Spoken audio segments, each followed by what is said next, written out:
Hello students, इस video में हम डिस्कस करने जा रहे हैं क्लास 9th की एक्सरसाइज 13.4 के क्वेश्चन नंबर 8 और 9 को। इसके बाद ये एक्सरसाइज खत्म हो जाएगी और नेक्स्ट वीडियो में शायद हम डिस्कस करेंगे इंट्रोडक्शन ऑफ एक्सरसाइज 13.5, उससे रिलेटेड कंसेप्ट को हम समझेंगे। तो अभी फिलहाल स्टार्ट करते हैं क्वेश्चन नंबर 8। मेरा नाम है नीरज जी, आपका चैनल मैथ सोल्यूशन। तो यह है क्वेश्चन नंबर 8, इसको अभी डिस्कस करने वाले हैं हम। 7th तक लास्ट वीडियो में डिस्कस कर लिया था, 8, 9 दोनों इस वीडियो में कर रहे हैं। तो a hemisphere bowl is made up of steel, ठीक है, मतलब एक बाउल है, कोई कटोरा जो स्टील से बना है, 0.25 सेंटीमीटर थिक है, 0.5 सेंटीमीटर थिक है। The inner radius of the bowl is 5 centimetre. Find the outer curve surface area of bowl. ठीक है, तो सबसे पहले हम हमारा बाउल बना लेते हैं। तो ये कुछ इस टाइप का होगा।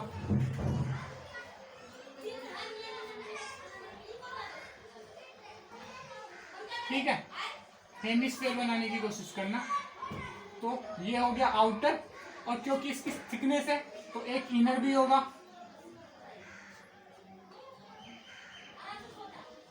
तो इनर भी होगा एक,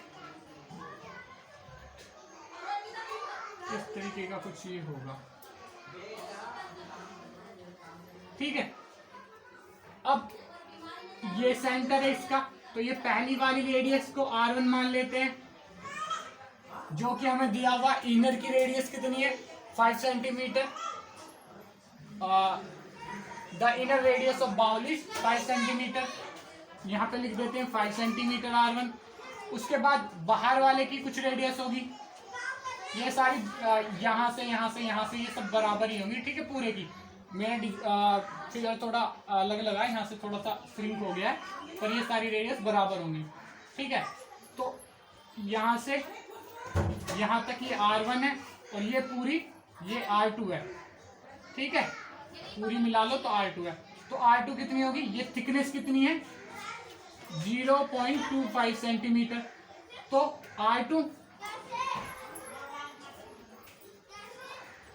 is equal to R1 plus 0.25 centimetre.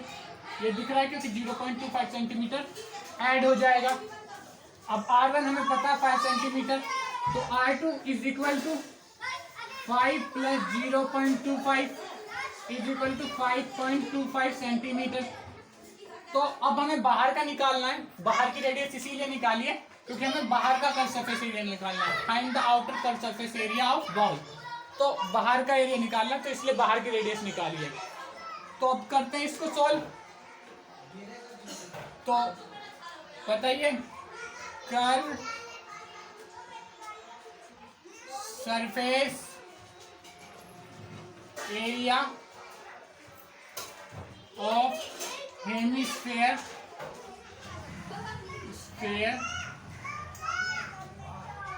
Equal to 2 pi R square. ये हमें पता है।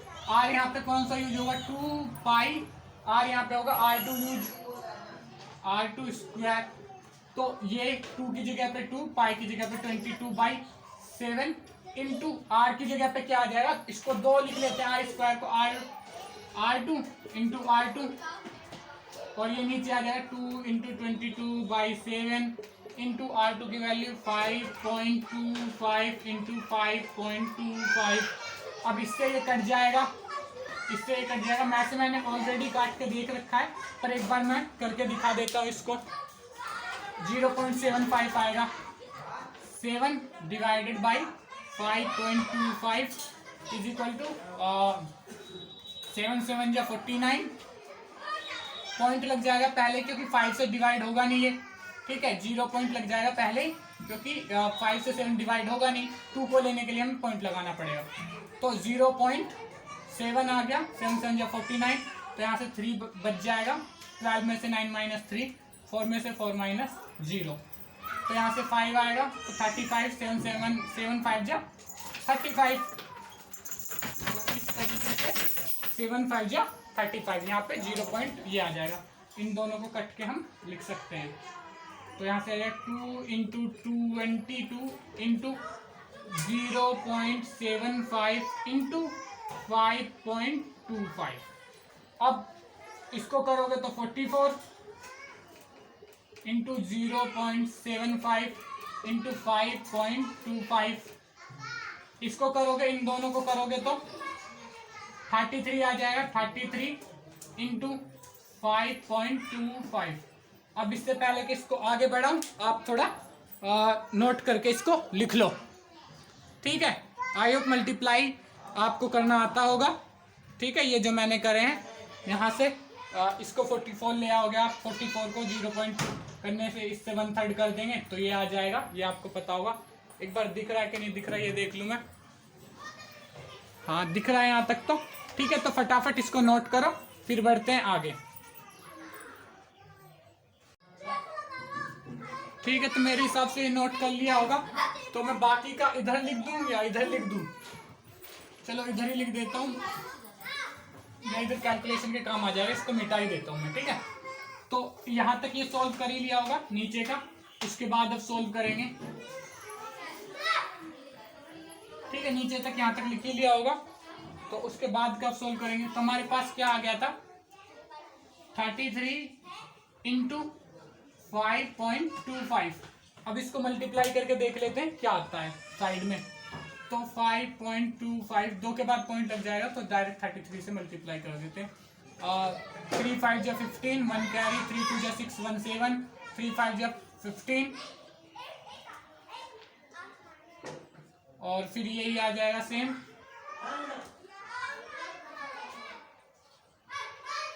तो 5 यहाँ पे आ जाएगा 12, 1 कैरी, 8 5, 13, 1 कैरी, 6 1 7, 1 2 के बाद पॉइंट लग जाएगा 1 2, क्योंकि यहाँ पे 2 के बाद पॉइंट था तो ये, ठीक है। तो यहाँ पे ये आ जाएगा हमारे पास 173.25 सेंटीमीटर स्क्वायर, ठीक है। एरिया तो सेंटीमीटर स्क्वायर में नहीं होता है, क्योंकि इसमें स्क्वायर हो जाता है, आर का, आर को आर से मल्टीप्लाई करते हैं तो स्क्वायर हो जाता है, इसलिए ये सेंटीमीटर स्क्वायर में होता है, ठीक है। तो ठीक है, मल्टीप्लाई कर लो इसको नोट, उसके बाद बढ़ते हैं आगे। तो एक स्टेटमेंट में लिख देता हूँ, नोट कर लिया होगा, स्क्रीनशॉट ले लिया होगा, तो लिख देता हूँ आउटर का सरफेस एरिया, ठीक है। ये नोट कर लिया होगा। स्टेटमेंट है ये इस क्वेश्चन की लास्ट। क्वेश्चन तो हो चुका है सॉल्व पूरा, तो स्टेटमेंट में हम लिख देंगे the outer curved surface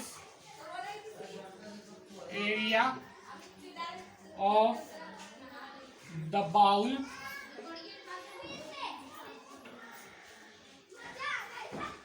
is 173.25 centimetre square. यही हमारा निकल के आया है, ठीक है। तो इसको नोट तो कर ही लिया होगा, नोट कर लो फटाफट जिन्होंने अभी तक नहीं करा है। तो अब बढ़ते हैं अगले क्वेश्चन की तरफ, क्वेश्चन नंबर 9। तो ये है क्वेश्चन नंबर 9, इसको डिस्कस कर लेते हैं। इसमें क्या है दिया हुआ, इसमें दिया हुआ है कि a right circular cylinder just enclosed a sphere of radius r, see figure 13.22, ठीक है। 13.22 फिगर में देख लेते हैं। 1 मिनट, कैमरा शायद हिल रहा है, 1 मिनट में सही करता हूँ इसको। हाँ अब ठीक है। तो इसमें दिया हुआ है a right circular cylinder just enclosed a sphere of radius r, see figure 13.2। तो पहले एक बार मैं फिगर बनाना भूल गया हूँ, तो फिगर बना देता हूँ। तो ये है कुछ ऐसा स्फीयर और सिलेंडर है कुछ ऐसा, जस्ट एनक्लोज्ड है, तो यानी कि जस्ट बराबर है ऐसा कुछ, ठीक है। सिलेंडर एग्जैक्टली उसके बराबर है, यानी कि इसकी रेडियस r है अगर, तो इसकी रेडियस भी r ही होगी, ठीक है। ये कहने की कोशिश कर रहे हैं, enclose a sphere of radius r, अगर इसकी रेडियस r है तो इसकी भी रेडियस r ही होगी, ठीक है। तो अब हमें क्या करना है, find surface area of sphere. अब सरफेस एरिया ऑफ स्फीयर बहुत ही आसान है निकालना। सॉल्यूशन पार्ट फर्स्ट का कर रहे हैं। सरफेस एरिया ऑफ स्फीयर पता है, surface area of sphere is equal to 4 pi R square. ठीक है, तो ये आ गया इसका एरिया, आर एक ही यही वाला आर है। ठीक है, अब इसको वैसे लिखो वैसे लिखो, वही वाला आ रहा है। ठीक है, अब क्या करना है, find the curve surface area of cylinder. अब सिलेंडर का कर्व सरफेस एरिया फाइंड कर देंगे। अगर जिसको याद होगा वो डायरेक्टली लिख सकता है, क्योंकि अगर यही इसकी आर है तो लगा लो एरिया क्या होगा, इसकी कुछ हाइट होगी। ठीक है, वो हाइट कितनी होगी, वो हाइट होगी आर और आर 2r। ठीक है, तो हम लिख लेते हैं यहाँ पे सॉल्यूशन है ये सेकंड पार्ट का, because the sphere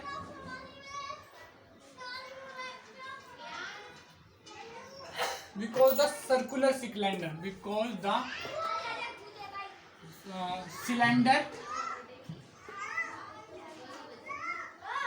just enclosed the sphere, enclosed the sphere, enclosed मतलब बिल्कुल चिपका हुआ है। ये यहाँ पे भी पॉइंट टच हो रहे हैं इनके, इधर भी पॉइंट टच हो रहे हैं, तो इसके रेडियस तो डायमीटर दोनों का बराबर हो गया, तो रेडियस दोनों की बराबर होगी।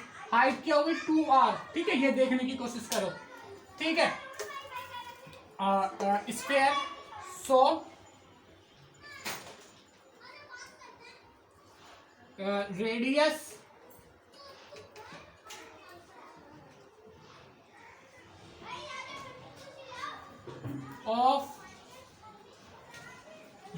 of cylinder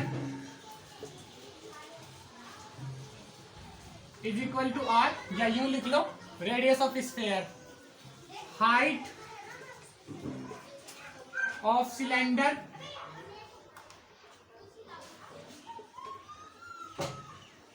is equal to d लिख लो, क्योंकि ये पूरा इसका डायमीटर होगा, या लिख लो 2r। ठीक है, अब ये पता है हाइट और रेडियस निकल गई सिलेंडर की, तो अब हम क्या निकालेंगे, अब इसका सरफेस एरिया निकालना कोई बड़ी बात है नहीं, तो वो निकाल लेते हैं। तो क्या होता है एक बार देख लेते हैं। सरफेस या curve surface, curved surface area of cylinder is equal to क्या होता है, मैंने बता रखा है, जो ये निकलता है ये इसका वो होता है 2 पाई r और मल्टीप्लाइड इसकी हाइट।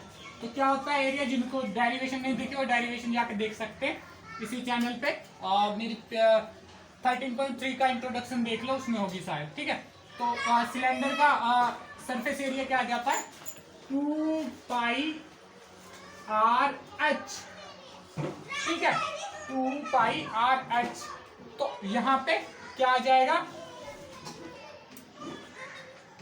2 पाई r की जगह पे यही आ रहा है। 1 मिनट इस r को इस तरीके से लिख देता हूँ। ठीक है, यहाँ पर भी इसको ये तो ऐसे ही हो जाएगा, तो इसको ऐसे रहने देता हूँ। तो इस r की जगह क्या आ जाएगा, r कितना इसके ही r के बराबर, तो इसका ही r लिख देते हैं, और h क्या है इसके 2r के बराबर, तो 2r लिख देते हैं ऐसे। ठीक है, यहाँ पे ये हो गया। अब इसको आगे मैं सॉल्व करूंगा, तो पहले ऊपर का इसका मिटा देता हूँ। तो नोट कर लो, जिन्होंने नोट नहीं करा स्क्रीनशॉट ले लो, अगर किसी को स्क्रीनशॉट लेना है तो 1 2 3 4 5 6 7 8 9 10 मेरे हिसाब से नोट कर लिया होगा। तो इसको देता हूँ मैं मिटा। क्वेश्चन 1 का सॉल्यूशन था, मतलब पार्ट 1 का। तो ये इसको सॉल्व करेंगे, इसको सॉल्व करेंगे तो 2 2 जा 4 r स्क्वायर, यानी कि 4 पाई r स्क्वायर। 2 को 2 से करा 4, r को r से करा r स्क्वायर, और पाई तो सिंगल ही था, तो ये आ जाएगा पूरा सॉल्व होके 2 पाई r स्क्वायर। ठीक है, सॉरी 4 पाई r स्क्वायर, 2 2 जा 4। 4 पाई आर स्क्वायर। और हमारे उसका क्या आया था, स्फीयर का एरिया क्या आया था, ठीक है। तो हमने सिलेंडर का एरिया निकाल दिया, क्या आया 4 पाई आर स्क्वायर, ठीक है। हमें सिलेंडर का ही निकालना था ना इसमें, तो ये हमारा एरिया आ जाएगा, area of cylinder 4 pi R square, ठीक है। अब इसको मैं इरेज कर देता हूं, ठीक है। अब मैं इसको इरेज कर देता हूं और बढ़ते हैं पार्ट थर्ड की तरफ। अब इसको ओवर करके बढ़ते हैं पार्ट थर्ड की तरफ।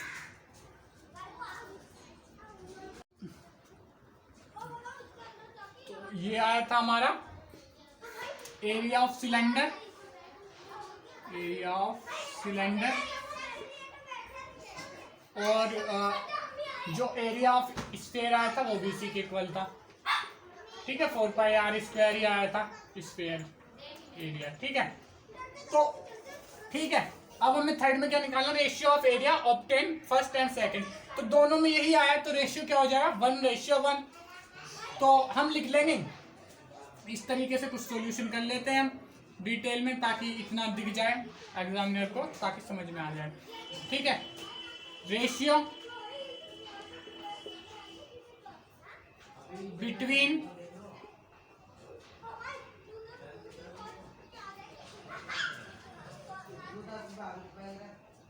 Area obtained in first and second। ज्यादा छोटा नहीं लिख दिया, एक बार देख लूं मैं, हाँ थोड़ा छोटा हो गया, कोई नहीं, पर इतना तो समझ में आ ही गया होगा, बल्कि ये लिखने की जरूरत नहीं, मुझे आप ही लिख लोगे खुद ही। Area obtain, ratio between area of, तो is equal to area obtain in first, area obtain in first divided by area obtained in second. और पता दोनों ही 4 पाई आर स्क्वायर आए हैं, तो 4 पाई आर स्क्वायर से 4 पाई आर स्क्वायर कट जाएगा, 1/1 आ जाएगा। तो इसको लिख देंगे इक्वल टू 1:1, ठीक है। तो इस तरीके से ये हमारा सॉल्यूशन आ जाएगा थर्ड का, ठीक है। सब कुछ हो चुका है। इसमें गौर करने वाली बात ये है यहाँ पे, ये हमेशा के लिए जब भी कोई इनक्लोज सिलेंडर किसी स्फीयर को इनक्लोज करेगा, मतलब ये स्फीयर कोई अंदर रहेगा सिलेंडर के, तो दोनों का एरिया बराबर होगा, ठीक है। ये यहाँ पे गौर करने लायक बात है जो आपको ध्यान रखनी है। तो इसको नोट कर लो, स्क्रीनशॉट ले लो, उसके बाद इस वीडियो को करते हैं ओवर। तो मेरे हिसाब से नोट कर लिया होगा, स्क्रीनशॉट ले लिया होगा, तो मैं इसको कर देता हूँ इरेज, और इस वीडियो को यहीं पे करते हैं ओवर। अगर ये वीडियो आपको अच्छी लगी हो तो वीडियो को लाइक जरूर करें, इसके अलावा चैनल को सब्सक्राइब करके बेल आइकन को जरूर दबाएं, ताकि हमारी जो अपकमिंग वीडियो उसकी नोटिफिकेशन आपको मिल पाए। इसके अलावा अपने फ्रेंड्स के साथ शेयर करें ताकि उनकी हेल्प हो पाए। Thank you.